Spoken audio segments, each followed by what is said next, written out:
You don't need to open the same file as I do here, but it might help, especially when we're looking at the settings. So from your Chapter 11 folder, open the file Chapter 11, 01 Piping. To start this chapter, we're going to have a look at the Mechanical Settings dialog box again, this time for the Plumbing and Piping section. So from your Systems tab, click on the arrow next to Plumbing and Piping. This opens the Mechanical Settings dialog box. In previous videos, we've seen the mechanical settings and looked at the duct settings. In here we can also see pipe settings.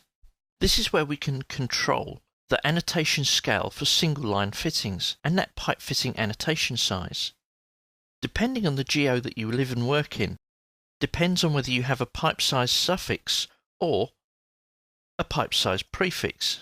We can also define the pipe connector separator, a connector tolerance, and a pipe rise and drop annotation size. These are generally drafting elements. Next, and new to Revit 2014, is the angles. Here we can specify use any angle. This means that joints will connect to any angle that's supported by the families. Alternatively, we can use specific angles. This forces the user to create layouts that are generally buildable in terms of angles that are generally supported by fittings that can actually be purchased. Next we have the Conversion tab. Under Conversion we can see the system classification. Here we have hydronic supply.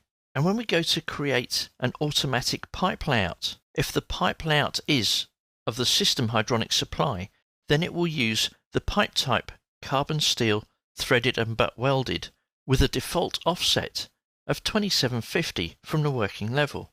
That's the definition for the main run of pipe. Then for the branch run, we have another set of settings. These conversions can be applied to all the predefined systems in the project template.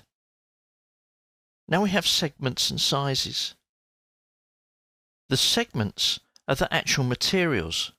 So here we can select, say, cast iron to standard EN 877 with a set of sizes that are generally available for that particular material. We can define new sizes or delete existing sizes in this size list. We have a nominal size for the pipe, a true internal and outer diameter, and then whether these are used in size lists and used in sizing calculations.